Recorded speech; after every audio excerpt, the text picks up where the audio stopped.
after discovering my brother's secret. I was in complete shock. I berated him in frustration. With a height of 188 cm, broad shoulders, a narrow waist, and long legs, you've got all the best conditions. How did you end up at the bottom?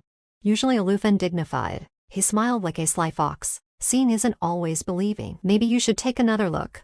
On March 23, 2024, at exactly 9 p.m., I confirmed it. My brother likes men, and he's the one on the bottom. 2 minutes ago, I witnessed a scene I'll never forget. Reginald Elliott, with his hair in disarray, was pinned under a man. His shirt had 2 buttons popped off. His tie was crumpled and tossed aside. I stood there awkwardly, wishing I could gouge out my eyes. Reginald Elliott kicked Miles Dorothea away and scrambled to get up, trying to explain. Maggie, it's a misunderstanding. It's not what you think. In my mind, Reginald Elliott was always incredibly calm. According to Miles Dorothea, he could stay steady even if the sky were falling, but seeing him so flustered now was a first. When I caught sight of the red marks on his collarbone, I was stunned. Miles Dorothea dusted himself off, skillfully wrapping his arms around Reginald Elliott's waist while his gaze stayed on me. Maggie, I didn't expect you to find out about it so soon. I didn't want to, but your brother smells so good that I couldn't control myself. Me?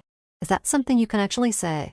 I don't understand the world of gay men. Reginald Elliott is 3 years older than me and is my nominal older brother. When I was 7, my dad brought a child from the orphanage. Handsome, delicate, and refined, definitely a handsome kid. My dad, smiling, affectionately rubbed Reginald Elliott's head and said, Maggie, Reginald is part of our family now, so you mustn't bully him. According to my dad, Reginald Elliott's parents died in a fire. By the time the ambulance arrived, they were already gone. All he saw were 2 charred skeletons. For a 10-year-old, it was a silent torture. So, for a long time, Reginald Elliott didn't want to get close to anyone. It wasn't until he grew older that the shadows of his childhood began to fade. I always thought that with his personality, he would be inclined to like passionate and beautiful girls. I never expected that he'd end up with Miles Dorothea. Reginald Elliott and Miles Dorothea have known each other for 8 years. If they're really together, I can't even imagine it. Just closing my eyes, I can picture Reginald Elliott with him holding his waist, slowly thrusting, and trembling slightly. A month ago,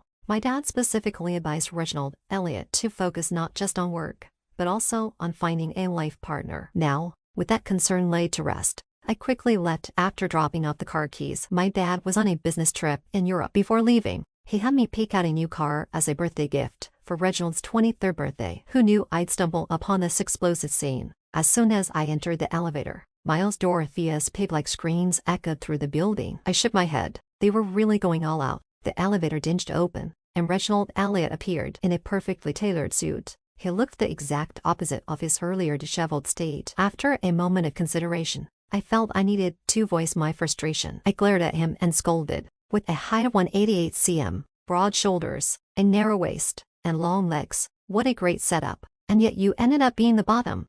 By the end, Reginald Elliott's face shifted from sunny to cloudy. In the confined space, he had a big smile on his lips as he advanced on me. When there was nowhere left to retreat, he stopped. I didn't expect Maggie to understand me so well. Usually, I'm used to seeing the calm and collected Reginald Elliott. Now, he was just inches away from me. If he moved slightly forward, I'd be able to feel his breath. I couldn't shake the feeling that his look at me was different now. When we exited the elevator, Reginald Elliott offered to take me back to school. I coldly refused. No need. On the way, an unexpected car accident left me with a head injury. After being discharged, I forgot everyone except for Reginald Elliott. More precisely, I remembered him as my boyfriend. As a college student with 0 dating experience, my amnesia made me clear-headed about nothing but him. I followed him around, clinging to him and calling him brother. Every morning, I would sneak into Reginald Elliott's bedroom and crawl into his bed. At first, he'd shy away, pulling me out. Later, he learned to lock the door. To guard against me. I was determined not to let this youthful heart slip away. Every night before bed, Reginald Elliott would take a shower. It was a big habit of his. The night was endless, and the bathroom was filled with steam. I changed into a deep V-neck slip and quietly pushed the door open. The sound of water suddenly stopped. Through the fogged glass, his beautiful body was partially visible. And fortunately, Reginald Elliott noticed my sneaky silhouette. Maggie Flynn.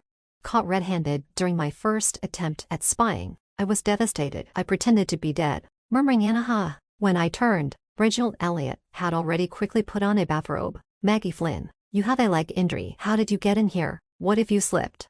Since my discharge, I'd often lied to Reginald Elliott about my leg hurting. Every time, He'd stop everything he was doing and carefully massage my legs. This time was no different. He picked me up horizontally and laid me on the soft couch. When he turned to get the ointment, I grabbed the belt of his bathrobe. Brother. The loose white belt fell away effortlessly with a tug. Reginald Elliot frowned, his throat moving involuntarily, but he still wouldn't meet my gaze directly. Maggie Flynn, stop this. As he turned his back, I, barefoot, stepped onto the cold floor and wrapped my arms around his waist from behind. The bathrobe, newly tied, was quickly undone by me without the barrier of fabric. The heat of our skin-to-skin contact surged to my forehead. Even though I couldn't see, the sensation through my fingers told me that Reginald Elliot had a great body. Listening to his increasingly heavy breathing, I became bolder, my fingers probing downwards. The warmth of his abdomen made my fingers tingle. Reginald Elliot suddenly stopped my hands. Maggie Flynn, stop this. You need to rest. I pouted in disappointment and murmured, brother,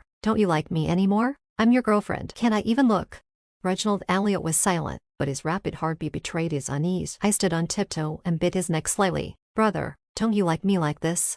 In an instant, Reginald Elliot pulled me down onto the couch. The usually aloof and dignified man had his ears turning red like they were about to bleed. The bathrobe was half off, barely covering his lower body, exposing a large part of his chest. Drops of cold water from his hair fell onto my face, and memory suddenly surged. I was stunned, my legs trembling. Reginald.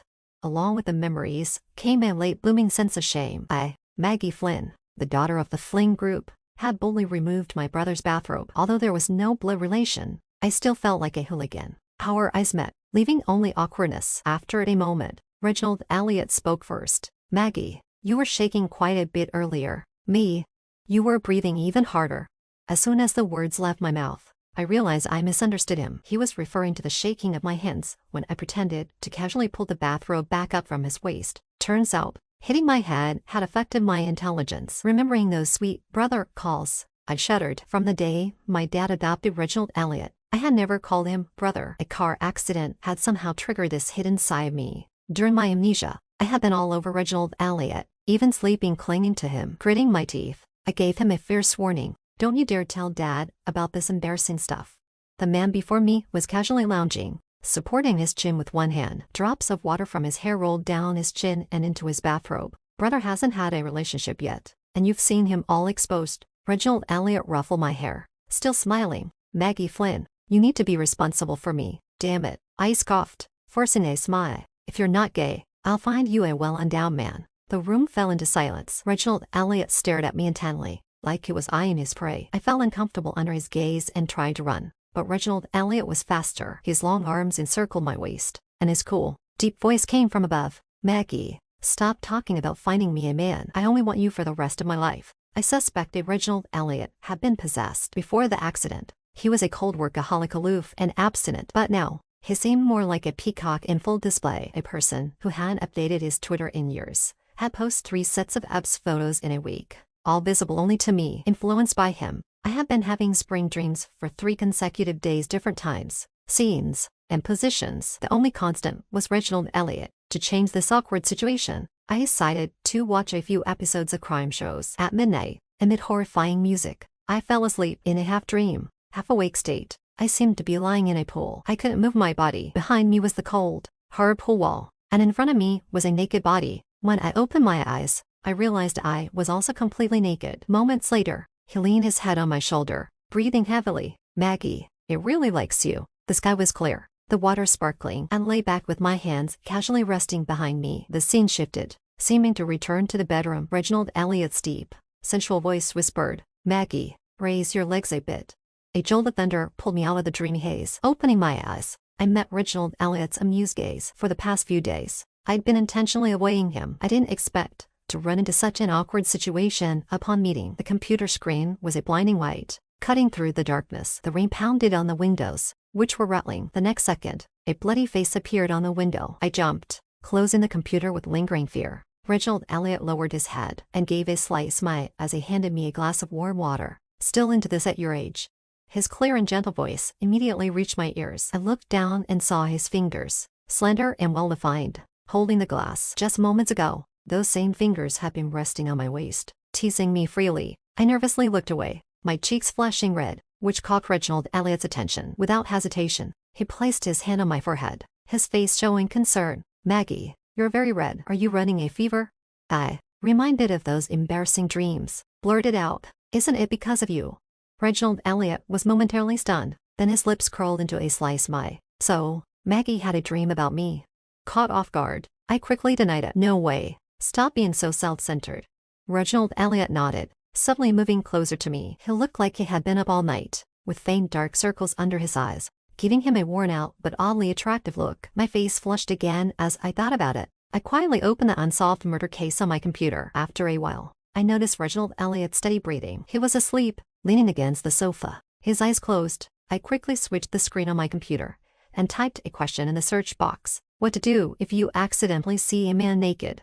A reply from an online user read, "You should take responsibility." I stared blankly at those 6 words, then looked over at Reginald Elliot. He was wearing a black shirt, with the top 2 buttons undone. His naturally pale skin contrasted sharply with the dark shirt, giving him a mix of restraint and allure. I hesitated, fearing I might have to dream about him again. Tentatively, I nudged his shoulder. "Reginald, wake up. Don't sleep here." He seemed extremely tired and didn't react to my words. Only when I gently pinched his ear did he slowly awaken.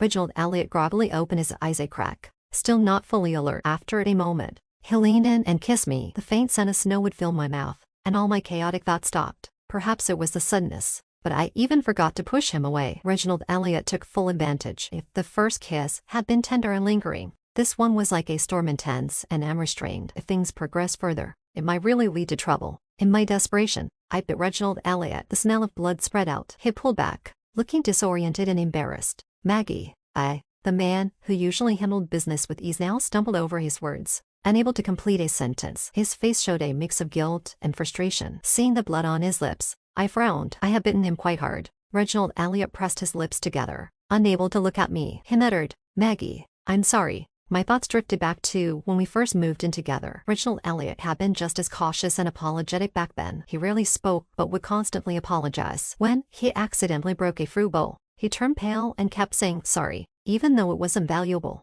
In high school, when a few troublemakers falsely accused him of stealing, he stood before my father, practically begging, "Merlin, I'm not a thief. Please believe me." Orphaned and living under someone else's roof, such experiences made him extremely sensitive. In recent years, Reginald Elliot made friends who were once skeptical and mocked him for relying on my father's help to become a general manager. But over time, his work skills won them over. Yet, I now realize he still seems as insecure as before. His usually bright eyes were now clouded with moisture. I pretended to be casual and waved my hand dismissively. "I'm generous and won't hold it against you. Just consider it as you being groggy from sleep. But if this happens again, I'll definitely punch you."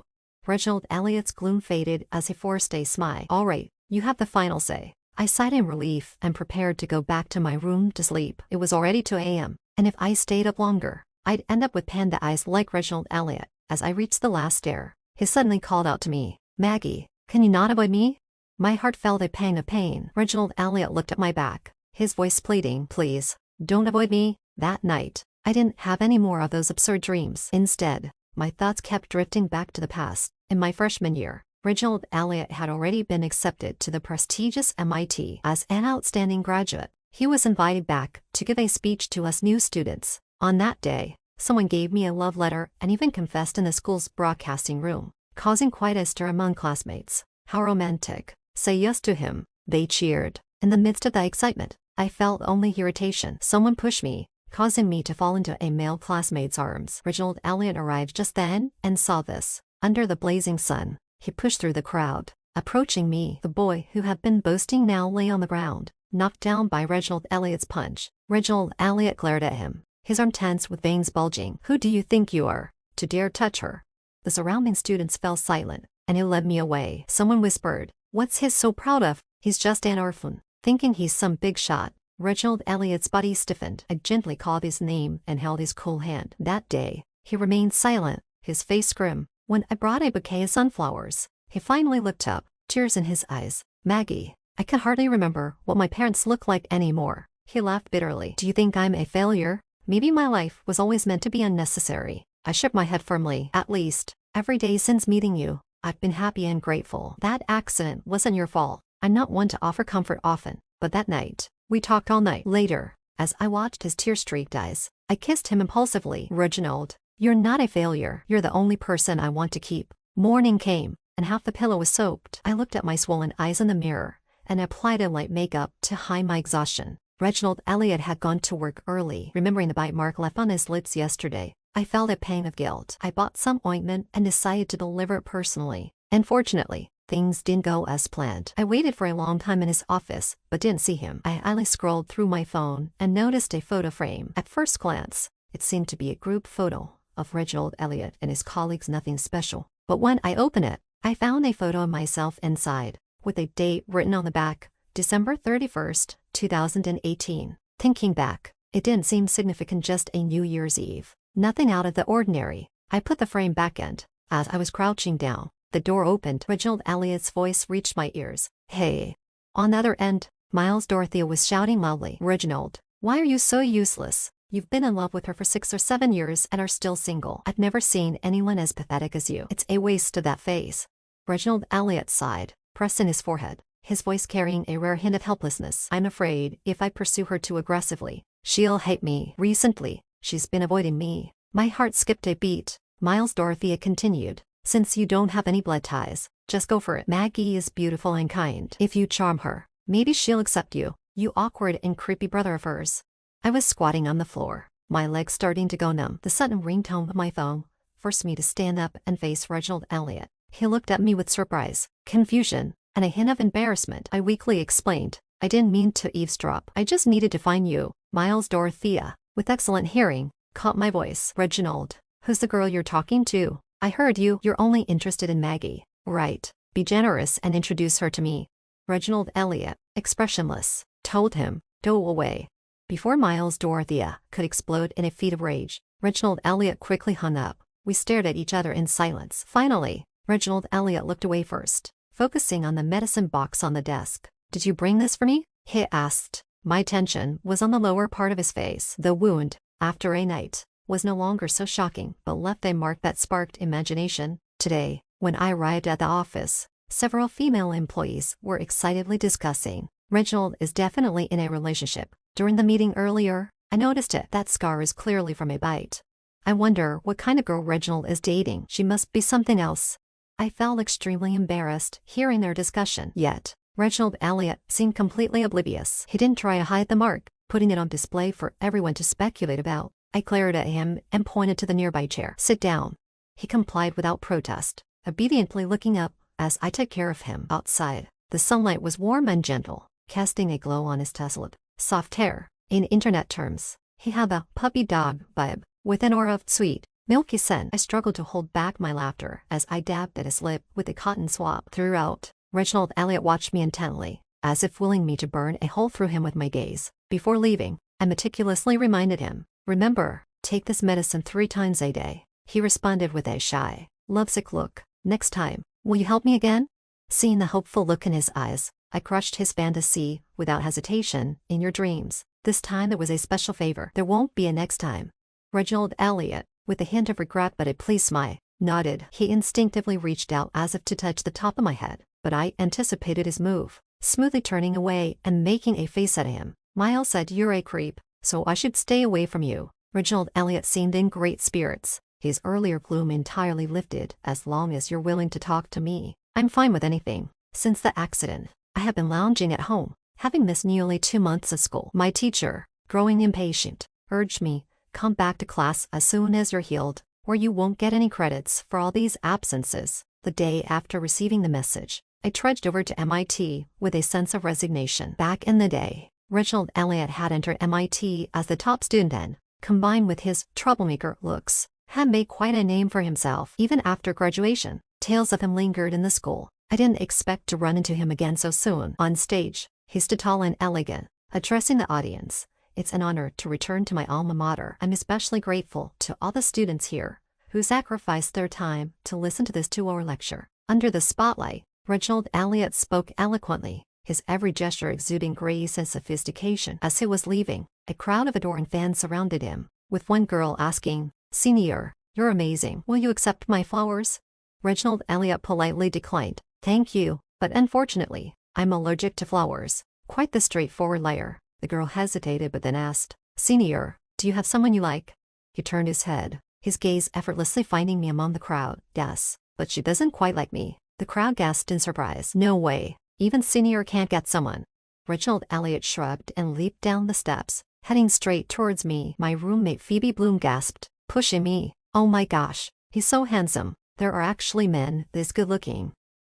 Is he looking at us? I pretended to stay calm, shaking my head firmly. No. More and more curious eyes turned toward us. Just as Reginald Elliot was about to call my name, I stood up quickly, lowered my hat, and tried to confuse Phoebe Bloom out in a hurry. When I received a call, Phoebe Bloom had taken me to the gym to watch her crush play basketball. Reginald Elliot's voice came through the phone with a hint of melancholy. Maggie, you're still avoiding me? Before I could offer any comfort, a boy in a white jersey placed his hands on his knees and looked me in the eye, smiling. Hey, girl, which department are you from? When I didn't answer, he continued without awkwardness. You're really pretty. Phoebe Bloom, grinning widely, introduced me. Sophomore, journalism, Maggie Flynn. The boy gave her a grateful look, then winked at me. Maggie, if I win this game, can I have your contact information? I restrained the eager Phoebe Bloom and gently declined. What if you lose? The boy smiled confidently. I won't lose. Watch me. I'll definitely win. The call had gone silent, but it had ended. Hesitantly, I asked, are you still there? After a pause, Reginald Elliot responded solemnly. I'm here. I scratched my head and explained. The person just now, I don't know him. Don't get any wrong ideas. He seemed to relax a bit, his tone becoming lighter. Okay, I understand. I scoffed. With his awkward personality, it was no surprise he needed everything spelled out. After ending the call, I looked back at the basketball game with some relief. Phoebe Bloom kept chatting away. The guy who hit on you, did you see his name on his jersey? I scanned the field and nodded. Phoebe Bloom continued. That's Hugh Ford, a freshman who just joined the basketball team. His, skills are quite impressive. As I looked up, Hugh Ford made a beautiful three-point shot, and the applause from the audience was relentless. Just as she said, Hugh Ford's team won. Taking advantage of the break, I quietly slipped out of the gym. Behind me, I heard footsteps. I thought it was Phoebe Bloom, lost in her crush. Turning around, I was met with Hugh Ford's bright, intense eyes. You forgot to give me your contact information. Hugh Ford approached me confidently, and even grabbed my hand without permission. Looking hurt. Why did you run off? You're not keeping your word. Seriously, are all younger guys so clingy these days? I looked at Hugh Ford silently. After a vigorous game, his forehead was covered in a thin layer of sweat. His aggressive eyes remained fixed on me, and I've always disliked that kind of possessive gaze. So, I responded coldly. I don't recall making any promises to you. In my peripheral vision, I seemed to catch a glimpse of Reginald Elliot's shadow. It vanished in an instant, as if it was just a figment of my imagination. Since leaving the auditorium, Reginald Elliot had contacted me. He silently faded from my life. During this time, an unexpected visitor appeared. He managed to coincide with me wherever I went. Initially, Hugh Ford didn't do anything outrageous, but one night, a sign full of explicit love messages appeared downstairs, featuring my photo, arranged with heart-shaped roses, attracting a lot of attention. Hugh Ford, with his self-proclaimed deep feelings, played a guitar badly, lacking any musical theory knowledge, his raspy voice making it even worse. After one song, he shouted, Maggie Flynn from journalism, I like you.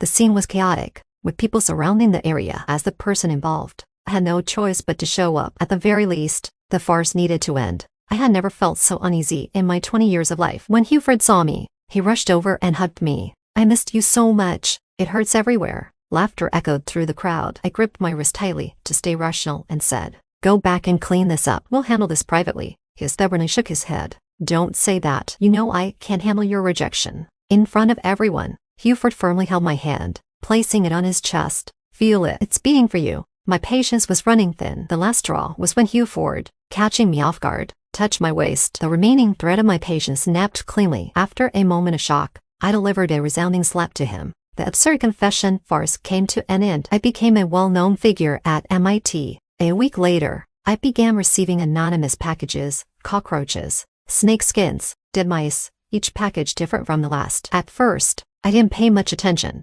thinking it was just childish pranks. But then, the sender sent a photo of my late mother. That night, I developed a high fever and was rushed to the emergency room. In my hazy state, I couldn't see clearly, but heard a familiar, comforting voice. Maggie, I'm here. On the day I was discharged, my roommate Phoebe Bloom gave me shocking news. The person sending the threatening packages was Hugh Ford. Upon receiving the photo, I reported it to the police. This wasn't too surprising. It was normal for someone to bear a grudge after being publicly humiliated and slapped. However, Huford's messy private life was exposed on the campus forum. He was known for being promiscuous in high school, especially targeting pretty girls from good families. Oh, and he's into guys too. Such scum. Who knows what diseases he might have.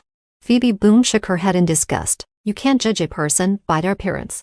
Overnight, Huford became a pariah. The last time I saw him was in the school principal's office. With his disgraceful behavior exposed, the school's reputation was damaged, and Huford was forced to withdraw. Back then, he was radiant and outstanding. Now, he was barely recognizable, covered in bruises. As we passed each other, his eyes burned with hatred, and he clenched his teeth, threatening, "Just wait."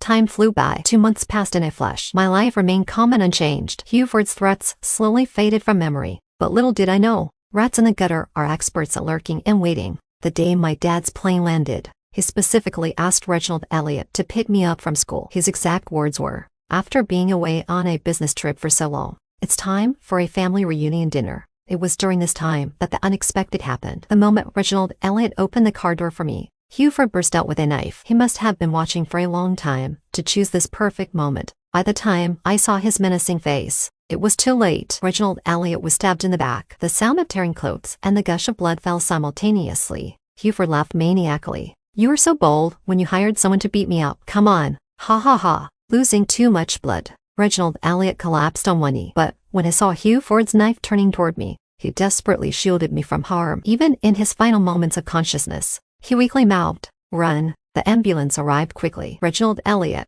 covered in blood, was carried away on a stretcher. Watching him being taken to the ICU, my heart was gripped with a chilling sense of dread. Thanks to his desperate protection, I was safe and unharmed. I never imagined I would find myself in such a helpless situation. I never expected that, when I was at my lowest, someone would be willing to trade their life for mine to give me a chance. That person was my older brother for 13 years. He had a past he would rather not revisit, and a painful memory he preferred to keep hidden. He was cold, reclusive, and not very talkative, but he was also warm, cheerful, and full of laughter. Every little moment is etched deeply in my memory. At 16, I kissed the corner of his eye. At 20, he planted a dandelion in my heart. The long-buried feelings and emotions surged forth at that moment. Huford was sentenced to prison for intentional harm. I kept vigil by Reginald Elliott's bedside every day, hoping he would wake up. I wanted to ask him why the date on the photo was December 31st, 2018. Eventually, I got my answer. December 31st,